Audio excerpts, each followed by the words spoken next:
Attention, attention, la pandémie de Covid-19 n'est pas encore terminée. Le virus circule toujours. Des morts et des cas graves sont régulièrement enregistrés. Que faire pour ne pas contracter le virus?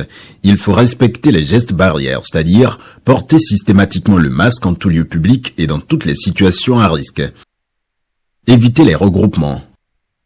Observer la distance de sécurité d'1 mètre au moins entre individus. Se laver fréquemment les mains à l'eau et au savon ou les désinfecter avec du gel hydroalcoolique.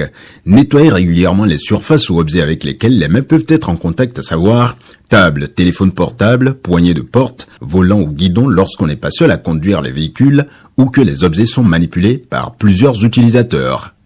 Pour tout savoir sur l'épidémie du coronavirus au Bénin, rendez-vous sur le site web www.gouv.bj/coronavirus. Ceci est un message du gouvernement de la République du Bénin. Les membres de la Commission électorale nationale autonome reçoivent les honneurs présidentiels. 7 ans de gouvernance électorale ainsi salués par le président Patrice Talon aujourd'hui même au palais de la Marina. À suivre les propos émus du président de la Sénat, Emmanuel Tiando. Fini le temps où s'installent dans l'informel des industries à travers l'Atlantique. La direction départementale de l'industrie et du commerce s'attache ainsi les services des élus locaux pour faire respecter les règles. Bertrande Kangan est la figure de notre série Héroïne du digital de ce 20h. Une passionnée qui conjugue 2 amours, les belles lettres et l'édition numérique, le tout au service des auteurs africains. Bonsoir et bienvenue à ce journal. Le président Patrice Talon exprime la reconnaissance de la République aux membres de la Commission électorale nationale autonome. 7 ans de gouvernance électorale sont ainsi salués par le chef de l'État, aujourd'hui même au palais de la Marina. Écoutons les mots de gratitude du président de la Sénat, Emmanuel Tiando, au micro de Jérôme Hongbo et de Mohamed Diop. Monsieur le Président de la République.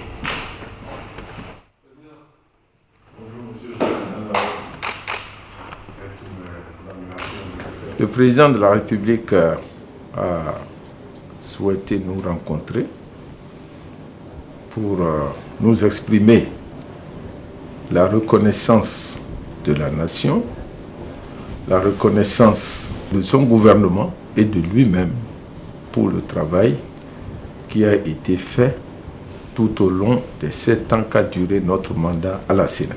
Ces compliments, nous les avons reçus avec beaucoup de bonheur, mais nous avons dit aussi que ces compliments s'adressent à la nation béninoise et également à l'ensemble des institutions qui nous ont accompagnés tout au long de notre mandat. Si nous avons pu travailler dans les conditions que vous savez, c'est bien parce que nous avions le soutien de ces institutions et des personnes de bonne volonté qui ont bien voulu toujours nous accompagner. Nous sommes effectivement à la fin de notre mandat et nous avons profité de l'occasion pour faire des suggestions à l'endroit du président de la République concernant tout ce qu'il faut mettre en œuvre pour que la Sénat soit toujours une Sénat performante, une Sénat qui puisse assurer le rayonnement du Bénin dans l'ensemble de la sous-région et même au plan international. Ces suggestions, le chef de l'État les a bien accueillies et nous avons bon espoir que la prochaine Sénat qui sera installée sera dans des conditions lui permettant de continuer à faire ce que nous avons eu à faire et même de l'améliorer. Il y a un certain nombre de choses à mettre en œuvre. C'est notamment la consultation de la Sénat concernant le vote des lois portant code électoral, charte des partis politiques. Donc si on doit procéder à la révision de ces lois, nous avons suggéré que la Sénat qui est chargée de la mise en œuvre de ces lois-là, eh bien que cette Sénat-là soit consultée. Nous avons aussi posé le problème du siège de la Sénat. Vous savez que nous sommes à l'étroit à la Sénat. Nous avons souhaité qu'on construise un siège attribués à la Sénat. Pour que la Sénat remplisse bien son rôle, nous avons souhaité qu'au niveau des départements, qu'on puisse construire des magasins pour entreposer le matériel électoral qui est souvent en souffrance après les élections dans nos mairies et dans nos arrondissements.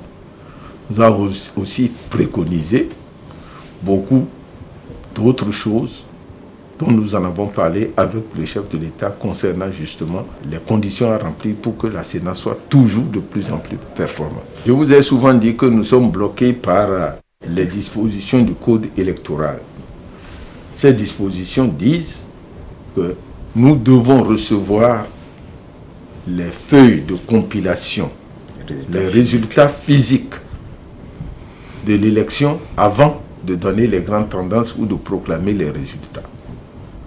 À ce propos, nous avons estimé que si d'aventure il y avait une relecture du code électoral, eh bien, qu'on voit comment aménager cette disposition pour que la Sénat puisse donner les résultats pratiquement après la fermeture, mais surtout après la compilation des résultats par les coordonnateurs d'arrondissement. Puisque nous avons pris des dispositions pour recevoir des coordonnateurs d'arrondissement les résultats par système audiophonique.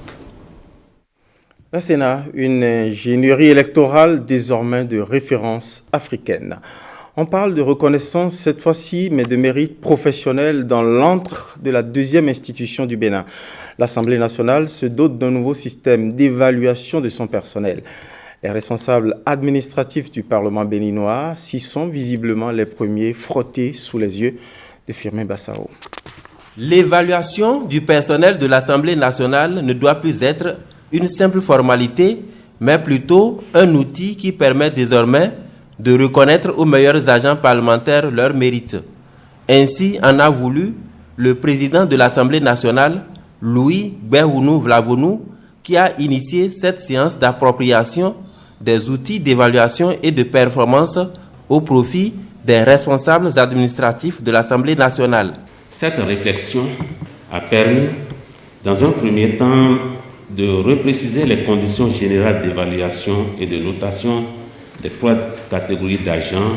Dans un second temps, les travaux ont porté sur la redynamisation du système de notation de tout le personnel civil, y compris celui coopté par les honorables députés. Que l'évaluation annuelle du personnel parlementaire impacte désormais la carrière des agents en favorisant réellement la résultat.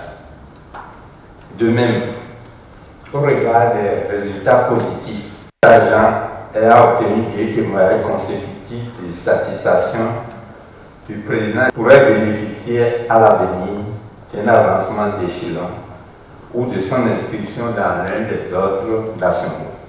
La conscience professionnelle, la présence au poste et le sérieux dans l'accomplissement des différentes tâches sont entre autres critères qui seront désormais pris en compte au cours des évaluations. Dès lors que cette méthode d'évaluation sera mise en place, bien entendu, certains agents vont constater, s'ils ne changent pas d'attitude, que leurs performances seront négativement évaluées. Cela aura un impact sur le prime de rendement. Mais de l'autre côté, les agents les plus performants, ceux qui aujourd'hui ne bénéficient pas forcément de la reconnaissance en termes matériels du travail qu'ils sont en train d'accomplir, vont voir également leur situation s'améliorer. Ce que j'ai le plus apprécié, c'est que cette évaluation se base sur des critères objectifs et non subjectifs. Depuis son avènement, la 8e législature fait des réformes institutionnelles et organisationnelles son credo, rendant ainsi le Parlement béninois l'un des plus performants de la sous-région, voire du continent africain. Contrôle, on en parle aussi avec un mot d'ordre. Plus question d'installer en catimini des unités industrielles dans les communes de l'Atlantique. La direction départementale de l'industrie et du commerce voudrait resserrer le contrôle et se donne pour relais des élus locaux et communaux. Ceux-ci ont été outillés pour faire respecter les règles d'implantation des industries dans leur terroir. Rachidat Biomaman, Daniel Ada. Les promoteurs des unités industrielles ne doivent plus déroger aux exigences en matière d'implantation de leurs entreprises. Obligation leur est désormais faite de respecter les règles qui régissent ce secteur d'activité. Impliqués dans le processus de délivrance d'autorisation, les élus locaux et communaux sont formés pour valablement jouer leur rôle de facilitateur. Nous avions constaté que lorsque nous allons sur le terrain pour faire nos exercices de contrôle des usagers, des unités de la zone, nous nous sommes rendus compte que lorsqu'ils viennent à l'audition, peu de ces unités-là détiennent les autorisations qu'il leur faut pour s'implanter. Nous nous sommes dit, pourquoi tout cela alors qu'il y a des institutions qui interviennent à divers niveaux pour leur autoriser l'implantation? Et nous disons que pour que nous remédions à cela, il va falloir que nous fassions une assise avec les élus communaux pour les sensibiliser sur leur rôle. Parce que apparemment, vous avez vu à travers la séance que la plupart d'eux ignorent leurs obligations, le rôle qu'ils doivent jouer. Ce renforcement de capacité permet donc d'y remédier. Il est en cela salvateur, admettent les autorités locales. Je trouve que cet atelier est formidable. Et si nous suivons pas à pas les directives qui nous seront données, ça ne peut être que très bien pour la commune de Ouidah. Ça va permettre à d'autres industries d'avoir l'envie de s'installer lorsqu'ils vont voir les opportunités, lorsqu'ils vont voir que les industries qui sont installées sont bel et bien installées et prospèrent. Donc c'est dans l'intérêt de tous. Par cette rencontre, la direction départementale de l'industrie et du commerce de l'Atlantique et du littoral sonne la fin de l'anarchie dans ce milieu. On ne s'implante pas où on veut, quand on veut et comme on veut. Les élus locaux désormais renforcés savent à quoi s'en tenir. Voilà qui est bien dit. Le contrôle citoyen se resserre aussi au plan local. On se rend cette fois-ci à Lalo, où s'est créée une ONG de veille citoyenne. Son nom est très évocateur, l'œil du citoyen. Le contrôle de la gestion des collectivités locales est son cheval de bataille. Gilles Dansou, Michael Noati. L'œil citoyen, les réflexions pour la mise en place de cette ONG se mènent depuis 5 années. Tout est parti d'ici dans la commune de Lalo. Il est question de faire asseoir les bases d'un développement harmonieux de la cité. Aujourd'hui, à la création de cette ONG, les ambitions sont plus grandes. Nous avons créé notre ONG pour investir notamment dans le domaine de la veille citoyenne. Et pendant quelques années d'exercice de la décentralisation, nous avons déjà noté certaines failles qui nécessitent des actions. Un bureau a été mis en place et l'heure est aux actions sur le terrain. Déjà dans quelques semaines, nous avons une sortie médiatique à faire et devant la représentation des diplomates accrédités dans notre pays, des ministres, l'ANCB, des partenaires techniques et financiers qui accompagnent la décentralisation au Bénin pour leur dire qu'il y a une telle organisation qui est née. Vous voyez, Cotonou ici, la distance est considérable. On ne peut pas inviter toutes ces personnes à venir ici aujourd'hui. Vous n'êtes pas sans savoir qu'en juin, le conseil qui sont dans la 4e mandature fera 1 an. Nous avons choisi certaines communes qui seront évaluées. Nous allons voir ce que les maires ont pu faire, ce que les élus ont pu faire, qu'ils ont pu apporter en 1 an de gestion. Ce travail se fera également. Nous sommes fixés aussi plusieurs autres objectifs qui seront atteints. L'œil citoyen entend apporter sa pierre à la construction de notre nation commune. On change d'univers et on se rend un peu dans le virtuel. On part à la découverte d'une femme immergée dans le numérique. C'est l'égérie du digital de ce 20h. Rebecca Kendiaounde nous propose cette fois-ci le portrait de Bertrande Kangan, passionnée de belles lettres mais férue du digital. Elle a su conjuguer ces deux amours pour créer une start-up toute dédiée à l'édition numérique. Elle y propulse les auteurs africains. Avec sa silhouette fine et son apparence menue, vous pourriez la dépasser dans un couloir sans même vous en rendre compte. Mais arrêtez-vous un instant à sa hauteur et posez-lui une question sur l'entreprise, le droit ou mieux encore, engagez une conversation sur les livres. et vous serez séduit, sans nul doute, par son trait d'esprit pétillant. Bertrande a 26 ans. Elle est juriste d'entreprise et étudiante en master droit public, option droit international et organisation internationale. Bertrande est une amoureuse des belles lettres, un amour motif du déclic d'un autre amour, celui pour le digital. Nous avons remarqué que beaucoup de personnes sont à présent portées sur le digital. Tout ce que nous faisons, c'est sur le digital. Nous aimons lire sur nos téléphones, nos smartphones et tout. Pourquoi ne pas aller vers cette solution qui inclut déjà et lecture et numérique? Cette question amène la jeune femme à faire fleurir une idée. Celle de propulser les auteurs africains au devant de la scène mondiale à travers une maison d'édition numérique. Ainsi naît Ireti. Ireti, ça tire son essence dans la langue yoruba qui signifie espoir. Pourquoi Ireti? Pour permettre quand même à l'édition en général, pas numérique seulement, de connaître un renouveau. Nous offrons un plus grand circuit de distribution aux livres. En dehors de cela, nous proposons une adaptation cinématographique toujours en accord avec le client. Cette détermination, ajoutée à l'originalité et la pertinence de son projet, vont lui valoir le 2e prix lors de la Semaine du numérique édition 2020 dans la catégorie Amazon du digital, un événement du ministère du numérique et de la digitalisation. J'étais surprise et quand j'ai même fini le pitch à la Sénam, je suis rentrée à la maison et mes parents étaient là, ils me disaient mais tu vas pas à la soirée de remise? Et j'ai fait mais qu'est-ce qui me garantit que je serai sélectionnée? Donc du coup j'avais peur et en même temps j'étais contente, je me suis dit bon l'émotion était là, allons-y. Et quand j'ai eu la 2e place, j'ai fait ouf, c'était quand même un petit exploit mais quand même un grand pour moi. Bertrande rêve grand pour sa boîte. Dans 10 ans, elle ambitionne de pouvoir fédérer une grande partie des maisons d'édition africaines autour de Ireti afin d'en faire la première maison numérique à laquelle peuvent se référer les auteurs.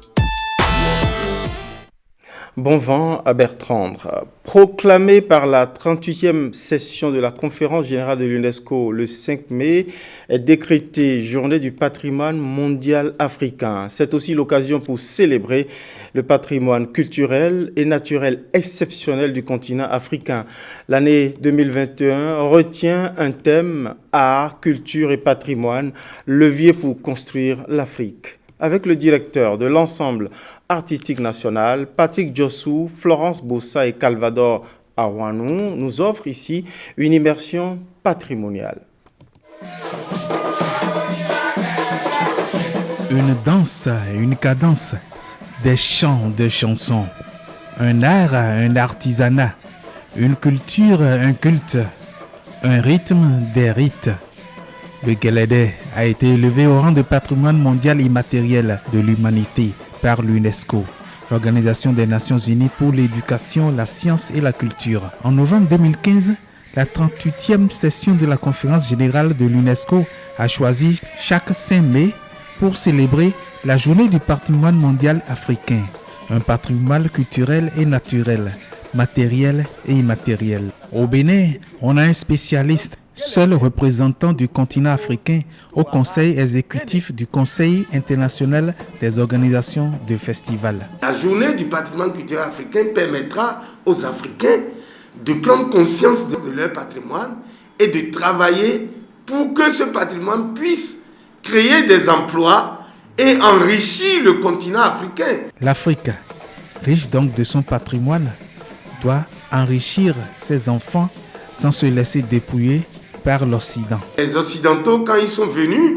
sur le continent, ils ont beaucoup joué sur un frein au patrimoine à accompagner le développement du continent africain. Cordonnier mal chaussé, l'Afrique meurt de faim en dormant sur une couchette patrimoniale en pierres précieuses, nous explique le seul expert représentant l'ONG Toara sur les fonctions représentatives du patrimoine culturel immatériel de l'humanité à l'UNESCO. Toutes les études ont montré que le patrimoine africain est un patrimoine assez riche et qu'il faut préserver, qu'il faut façonner pour que ce patrimoine puisse enrichir le continent et créer des emplois pour ces milliers de jeunes qui sont en quête du travail. Et pour tous les Africains, le thème de cette édition 2021 est clair. Citation, les arts, la culture et le patrimoine, levier pour construire l'Afrique que nous voulons. Fin de citation. Voici donc dans nos mains une Afrique où l'art a du fric, la culture a de l'or, le patrimoine a du diamant.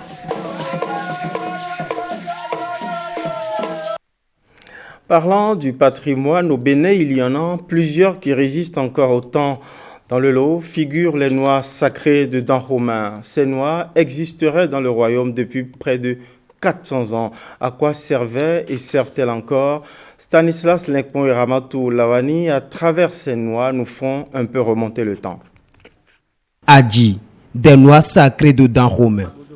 Depuis plus de 400 ans, elles ont été consacrées dans le royaume. Ces noix consacrées servent toujours à la consultation d'envergure nationale.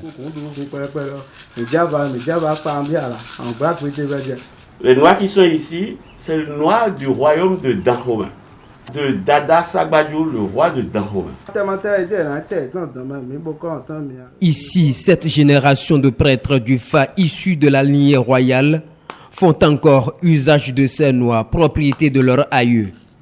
C'est une consultation dite citoyenne visant à prédire l'avenir du Bénin.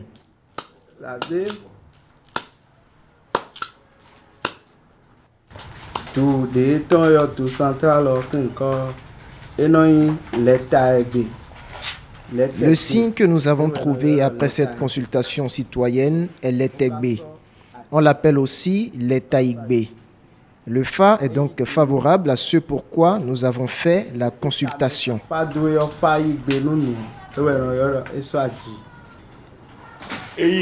L'oracle donne son accord, mais il y a des conduites à tenir. Il y a des conduites à tenir. Selon ces prêtres du Fa, son usage donne les mêmes résultats que ce chapelet divinatoire. La différence, c'est la méthode de consultation. Ça donne toujours les mêmes résultats que ce que j'ai lancé ceci. On le fait par les noix et ça, on le joue par la main. Si tu trouves un à l'intérieur, tu fais signe 2 fois. Si tu trouves 2, tu fais signe 1 fois. Plusieurs prêtres du Fa ont déjà utilisé ces noix consacrées, l'instrument de divination étant devenu un patrimoine du royaume de Dahomey.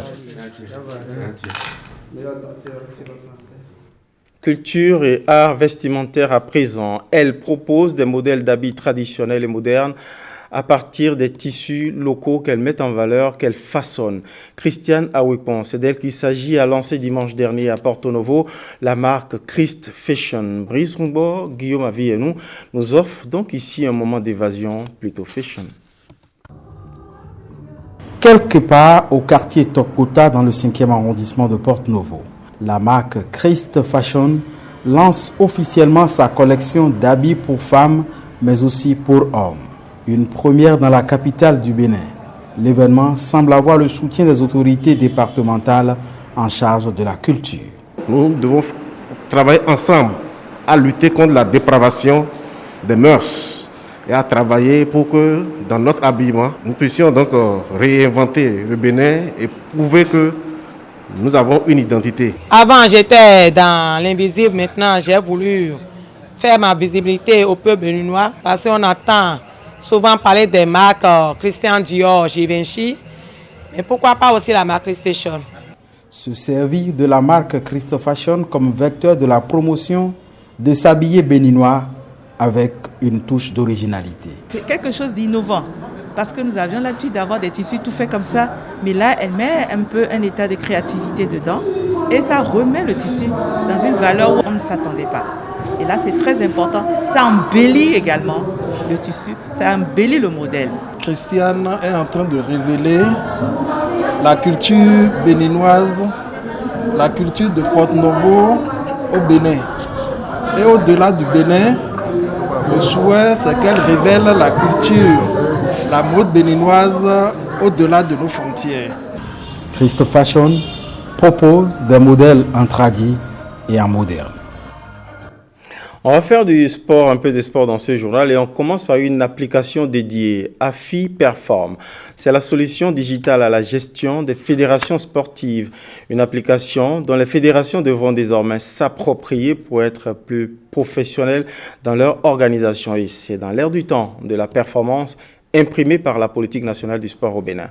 Lenaïk Agbazaou, Simon Villon. AFI Perform, c'est la solution digitale aux problèmes de gestion des fédérations sportives béninoises. Avec pour dénomination complète Assiette fédérale identitaire, cette application informatique va désormais révolutionner le fonctionnement de ces fédérations et assurer un suivi précis et fiable de leurs différentes activités. Pour une auto-évaluation, les membres des organes décisionnels des fédérations sportives s'approprient ici l'outil sur invitation du Comité national olympique et sportif béninois. Cet outil permettra à chaque fédération de donner les renseignements nécessaires de la manière la plus honnête possible. C'est en cela que votre responsabilité est engagée, chers amis des fédérations. Parce qu'il ne sera plus question que on met en place un jury qui, après collecte de tous les renseignements, devra passer sur le terrain, vérifier ce que vous aviez enregistré. AFI Perform est pensé par le Comité national olympique et sportif béninois qui a eu recours à un expert pour sa conception. Au fait, c'est un système qui n'existe même pas au niveau des fédérations sous-régionales, même à l'international. Donc, c'est un système qui peut être étendu à l'international, etc. Donc, c'est en ça que c'est une révolution. Il s'agit d'une série de formulaires que les intéressés, chacune des fédérations devra remplir et en se basant sur l'existant. Et sur la base de ces informations-là, le système va évaluer de façon générale les fédérations de par leur performance. Si par exemple nous sommes actuellement en 2021 comparé à l'année 2020, les fédérations ayant le plus progressé, les 3 fédérations ayant le plus progressé vont être sélectionnées par le système ou vont être dégagées par le système et ces fédérations-là vont se voir récompensées. Donc ce n'est pas les fédérations les plus performantes mais celles ayant le plus progressé, histoire de motiver chacune des fédérations à faire plus d'efforts. Pour les fédérations sportives béninoises, c'est une innovation qui vient à point nommé. Nous allons suivre de très près de quoi il s'agit. Parce que, vous savez, la plupart des fédérations sportives, en termes d'administration, ne sont pas outillées, ne sont pas organisées.